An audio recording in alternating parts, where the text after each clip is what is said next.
Well, I finally figured out how this works again. It's good to see you. It's good to see you. Oh my goodness. How are you? How are you guys with the weather in the past week? I've been thinking about you. Well, the weather sucks.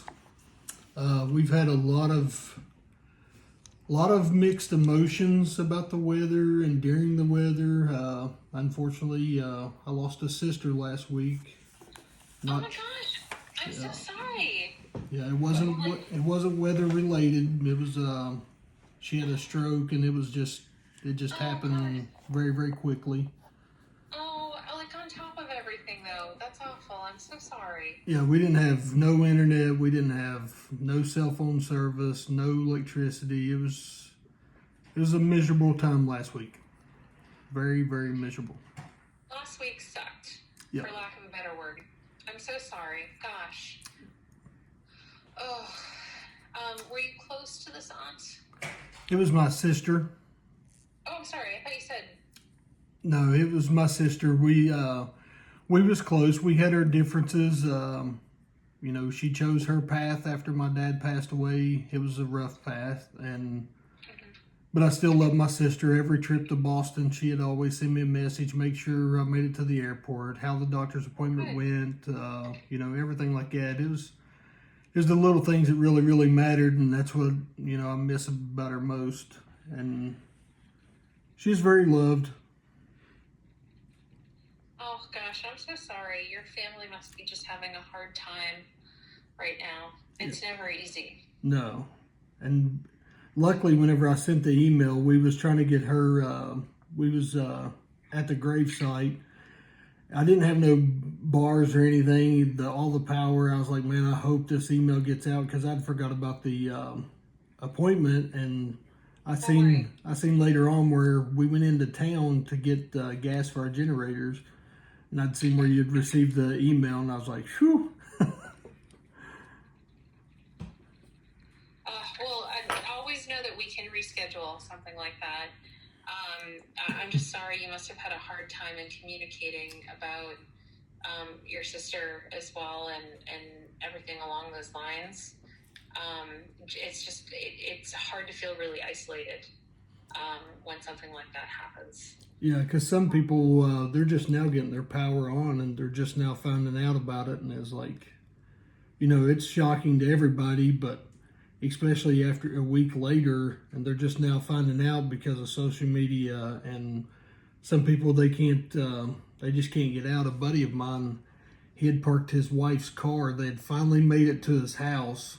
They had parked his car, and luckily nobody was in the car, but there's so much ice, the car just slid out of the driveway over a mountain. I was like, wait a minute, nobody was in the car? He's like, no. He said, nobody was in it. He said, our neighbor called checking on them, and they're like, yeah, we're fine. There's like, well, your car went over the hill. And they're like, what?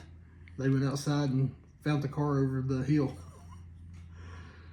That's crazy. That's like something you see out of a movie. Yeah. Thank God no one was in it. But it's also, it just sounds like a lot of states that don't normally see this type of weather were just hit so hard. It puts such a stress on the infrastructure. Yes. That where you are down south, it was just a mess. Yeah, we got hit pretty hard. I think the other day I'd measured outside, it was like 5-6 inches of ice. Then there was like a couple inches of that wet, heavy rain, snow on top of it. Then that night, it ended up getting down to like single digits, and then that's what made it worse. Right. Yeah. Gosh. Well, how have you been doing? I think the last time we talked was in January, early January. How have you been feeling physically during this time? I mean, I know it's probably been tough to get around on the ice and whatnot. It's been challenging, but I done what you said. I went and got the foot brace for the foot drop, and I've got to say I love them. I can walk. It seems like forever now with no issues. Walk as fast as I want, as slow as I want, with no issues. It does seem like the left foot has gotten weaker.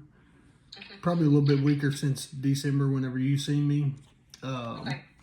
But other than that, it seems like my left hand may be a little bit weaker, but I don't know if it's from the, where I go out in and out of the cold weather.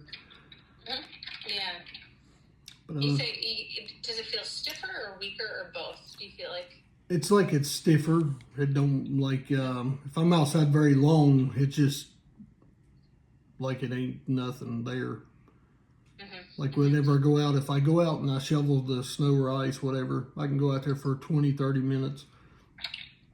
Excuse me.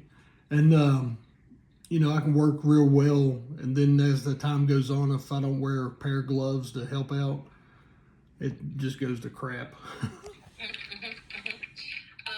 And what about, if we talk about the arms first, what about the upper part of the arms? Do they still feel strong when you're doing something like that? Yeah. Yeah, I'm still moving them pretty good. I mean, no aches, no pains, nothing like that. And no weakness, no new weakness on the other side? No. Okay. And what about further up the leg when you're going upstairs, you're getting out of a low car? I think you talked that you can squat down and get up without difficulty. Can you still do that? Yeah. Awesome. And any falls since we talked last? Nope, no falls. Actually, whenever I'd go to fill up the generator and stuff like that, I've made several trips going in and out of the house because we got steps either way you go. I never had an issue one time with steps, not even holding on to the handrail. I mean, that's good as long as you don't feel like you're going to fall. Yeah. And then still lifting weights. Yep. Opening bottles. Yep. That sort of thing. Yep. And how's speech and swallow? Is that doing okay? I'm still gaining weight, so I'd assume that it's going pretty well. I eat anything I want, swallow about anything I want, liquids, pill form, whatever. And then any new trouble breathing at all? No. Okay, great, excellent. Well, so a couple things. I just got a text message from Reagan saying that there was a press release from Brainstorm today. I haven't had a chance to read it. And I know that Brainstorm has been in touch with us for, I think, at least 2 more slots. And we were going to, of course, I think we had to literally pick out of a hat to pick from random with the remaining patients. But I think you're in the next 2. I think you might be the second. I'm not sure the exact date. So that's what she wants to talk to me more about. Mm-hmm. We have to make sure it works with our hematology team doing the bone marrow. And that Dana Farber can do those dates too, as well. But there's forward movements. There's discussion. Now, do know that this is a little sensitive because we don't have dates yet for all the people who are in this group that Brainstorm is offering it to. Uh-huh. So there's still folks who are going to be waiting a couple more, months, unfortunately. And I don't know how soon these dates are. I literally don't know what they are, except for that we got them today, which is great. So I suspect that we'll be reaching out to you in the next day or 2 to see if those dates work for you.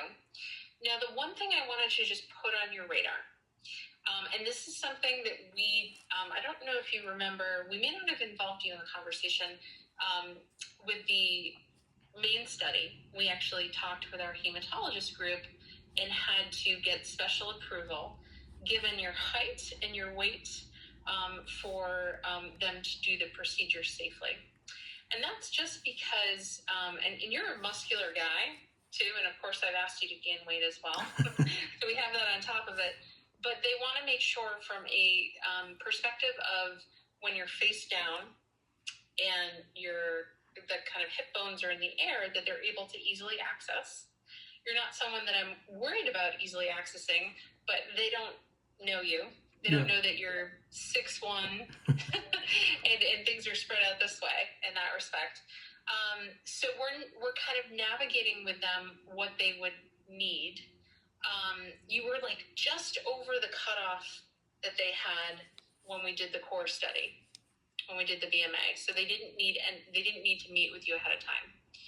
They may need to meet with you ahead of time now because I've had you gain a little bit of weight. It's my problem. It's my fault in that respect. And we spent a lot of time talking to them about this, that, you're not someone who carries all your weight around your middle, that sort of thing.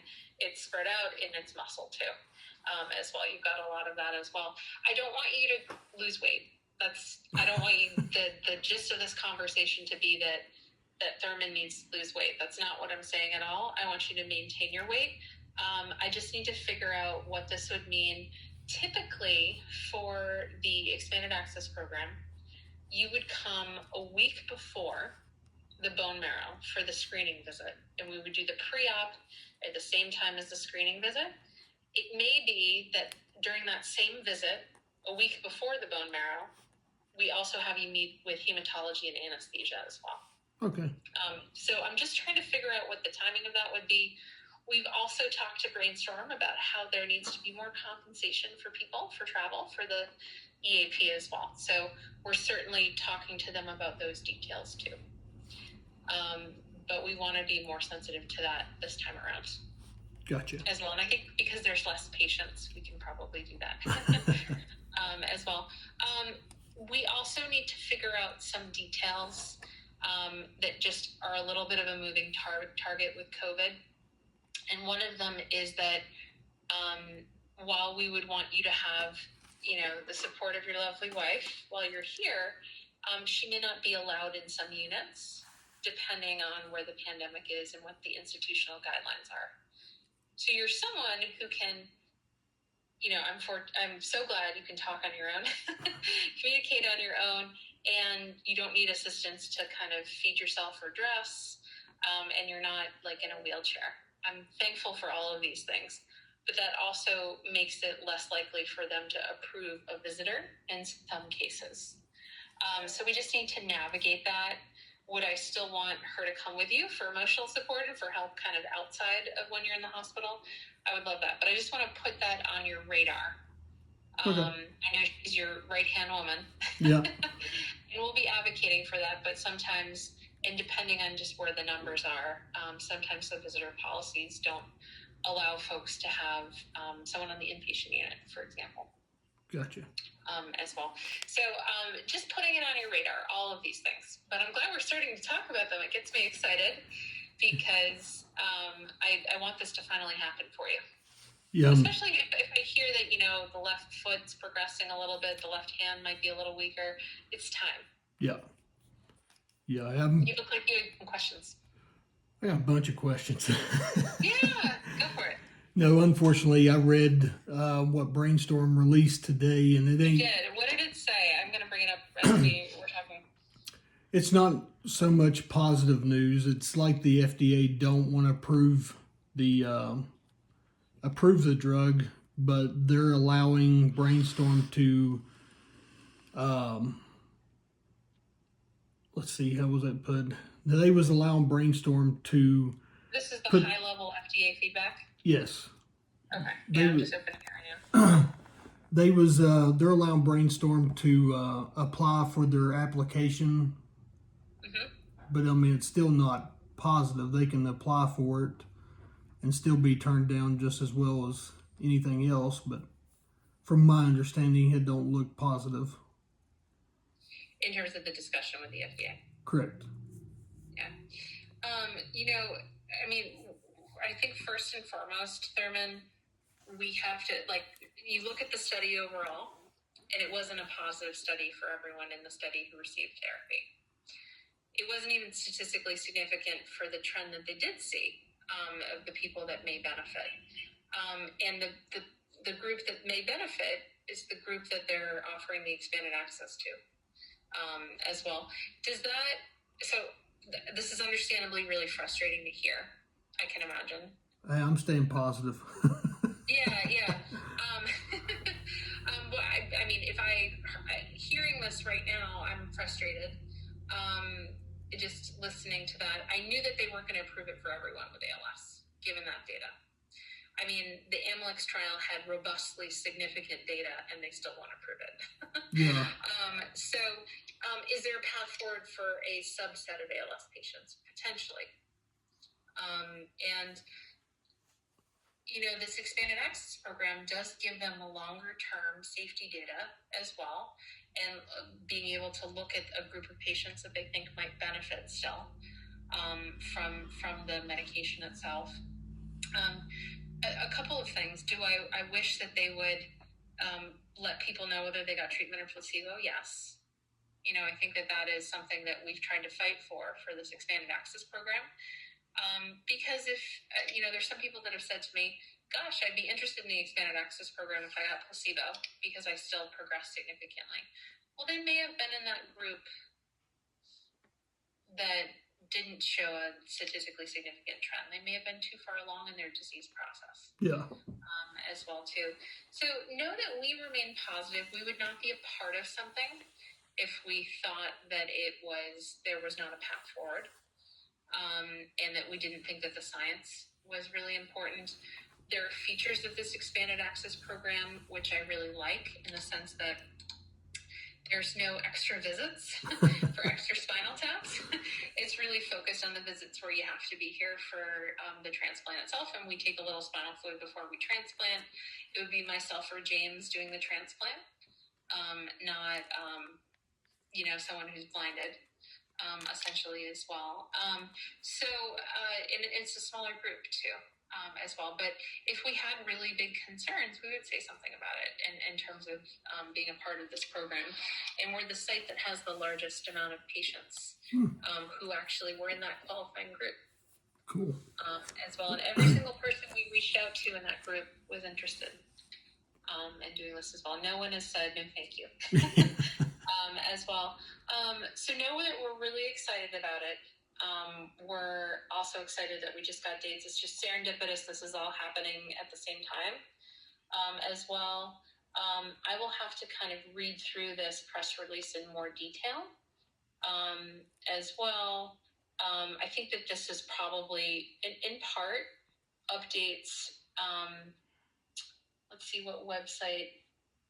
Salamanca Press. Sometimes they release it on like an investor website. And you're like, oh, it doesn't look like, this looks like more of a news website. It doesn't look like it is a necessarily an investor website. Yeah. So, in essence, they didn't completely shut down Brainstorm.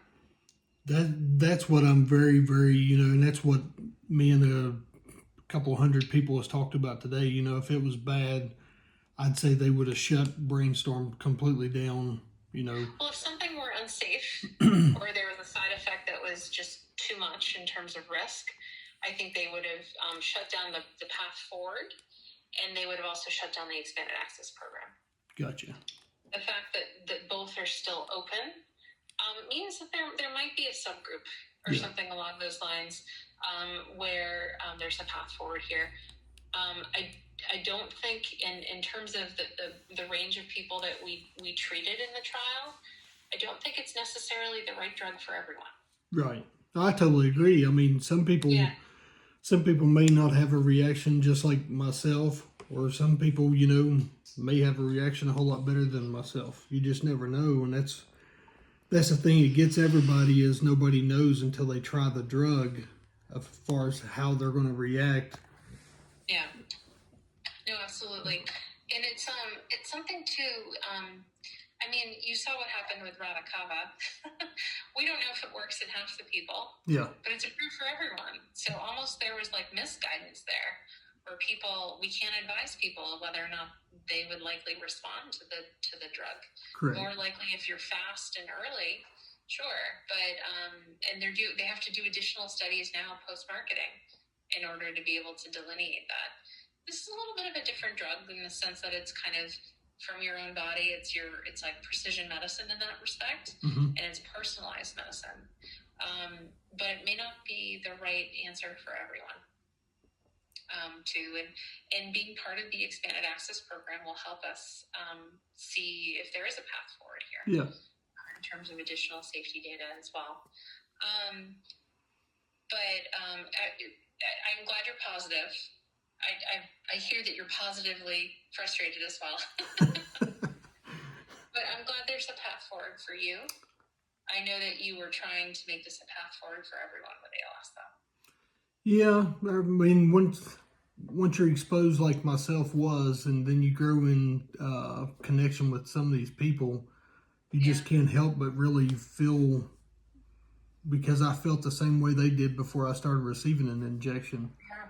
Then during the injections, I felt my body change to the good, and it's like, oh wow, could you imagine, everybody trying this, especially the ones that you really grew close to? Yeah, no, absolutely. It's something too it's very similar in sentiment to the gene therapy, SOD1 gene therapy program that's in phase 3 right now. They've stopped enrolling. They've reached their max enrolling. So if you're diagnosed with SOD1 ALS right now, you don't have access to that therapy. And it was expedited. It looks so promising. It was expedited from a phase 1 to a phase 3. That's heartbreaking. And so I have people calling me up saying, what do I do over the next 9 months before we know if this is approved or not? And we have to talk about non-SOD1, more non-specific trials when there's a really promising therapy that they should have access to. And the company is starting to hear us out and think about other paths forward for people who haven't been able to access it, which is great. But it's frustrating when you feel as though something is so promising and only a few people have been able to access it, or they've been able to access it and then they take it away. There actually was a really good article in the New York Times earlier this year from a breast cancer survivor who talked about the issue in clinical trials where she was part of a study where she eventually was in the open label extension and that drug saved her life. But when that open label extension ended, they took away the drug and she had to wait until she had access to it through insurance. Yeah. And having that life-saving drug taken away from you, I mean, that shouldn't be allowed. No, it shouldn't. Because, I mean, that's like I was walking very, very well. I could walk any amount of distance and then, with no issues. And then now, with a weak left foot, what would I be like if I could continue getting the therapy or treatment? Yeah. We don't know what we're going to be like unless we're on it, of course. But I almost feel like I'm in about the same shape as before I started the trial. I mean, my left foot may be a little bit weaker, but with this cold weather, I'm not getting out as much. I'm not walking as much. I don't know. I don't know how it would have been or anything like that, but I would love to have another injection. Yeah. Well, let's make it happen. We can do that. So if it's all right with you, what I can do, I have another virtual visit at 4:30, but after that, I'll talk with Reagan, circle back. She's been in direct contact with the company today about dates and whatnot. We'll figure that out and be reaching out to you this week with some dates. Sounds good. If that's okay. We want to make sure that obviously it works for you. Yep. As well. Some of it is a little bit of, there's sometimes a little date swapping between sites. Yeah. If there's conflicts, like one site I think had a hematologist who was pulled to the COVID service, so they couldn't do it, that month, and so we had to see what other sites could take on that slot. Essentially, everything's timed out with Dana-Farber, and it's only Dana-Farber. There's no City of Hope doing the manufacturing. Okay. So in complete honesty, that's the rate limiting step. Otherwise, we would have gotten you into this a long time ago. Yeah. In that respect, but no more's coming this week. And I'll read through this press release a little bit more. I feel I have like mixed emotions approaching it too, because we worked so hard with the trial. We have such wonderful patients that spent so much time in the study too, and effort and money. We need positivity and a conversation about how to make this work. I think you may be able to tell me a little bit different, but the FRSR scores, even for myself, I mean, you monitored me for 14 months, 14 visits total. You know, doing that FRSR score and getting this treatment, it would be tough for anybody to really see a big change in those points as far as the FRSR score points, correct? Well, so it's something that is not sensitive to small change. Yeah. It is only sensitive to like a more global change. So if there was like a change in your hand strength, you're not going to see much change in the overall total score. Right. It's like a little sub score. There may be things that we want to follow with you when you're back here. Did I ever talk to you about ALS testing? Did we ever do that before? We talked about it, and then you'd mentioned we wish we would have done it before. Yeah. The injection. Yeah. So I've started to do this on all of my patients that are in the gene therapy trials. And it's been helpful because I've seen some people stabilize and I've seen some people get a little better. But this is after years of kind of treatment with gene therapy as well. It didn't happen overnight. Essentially, it's a chair, it's a device that you sit in. And one of our coordinators or physical therapists would do strength testing. They'd probably get a hell of a workout with you. But what's nice and important for you, in order to get accurate testing, it takes the examiner's strength out of the equation. It isolates the muscles and does isometric testing so that we can pick up a small change. The other hat I wear is that I do a lot of work with people who carry a gene but don't have symptoms, and they're kind of waiting for symptoms to start. And one way that we're able to monitor that is with the ALS device because it can pick up those subtle changes. Yeah. So I think it would be really interesting maybe at each visit, and we can start that at the screening visit, see what you think. And then we can create these graphs over time, and it gives you numbers, percentages. And there's a little variability depending on how well you slept and things like that. But it could pick up a change or lack thereof, or even better improvement over in a more sensitive way over time. Yeah, I'd be really interested in that because, I mean, numbers don't lie. I've heard it all my life. Absolutely. The thing about the FRS is it's a little subjective. It's asking you, and sure we can, if we ask you a question about speech and someone can't talk but says that they can, writes down that they can talk, we know that that's not accurate. You know what I mean? Yeah, sorry, I had a phone call. That's okay. But let's plan on that for your screening visit. We can do the ATLAS at the same time. Oh, absolutely. I'm all for it. Sounds good. Well, if it's okay with you, I'll follow up with an email after I talk to Reagan. Okay, sounds good. And then we'll kind of go from there. I don't know if we have finalized dates today. We may not, but at least it will start the conversation flowing so that we can give you those dates this week. Tell Reagan to get on the ball. She's all over it. She's been texting me all day, and I'm like, I'm in virtual meetings. I can't. I'm running this. I'm running that. I mean, it's been a tough day. For some reason, I think Mondays are just a crazy kind of Zoom day for, meeting with different new companies that want to do ALS research, which is great. But so it's me getting on the ball, actually, not her. She's on the ball, trust me. But we'll be in touch this week and move things forward. Does that sound good? Sounds good. Awesome. It's good to see you. You too. Thank you for your info. Oh, and I'm so sorry to hear about your sister, and tell your lovely wife I said hello. I sure will. All right, take care. You too. Bye. Bye.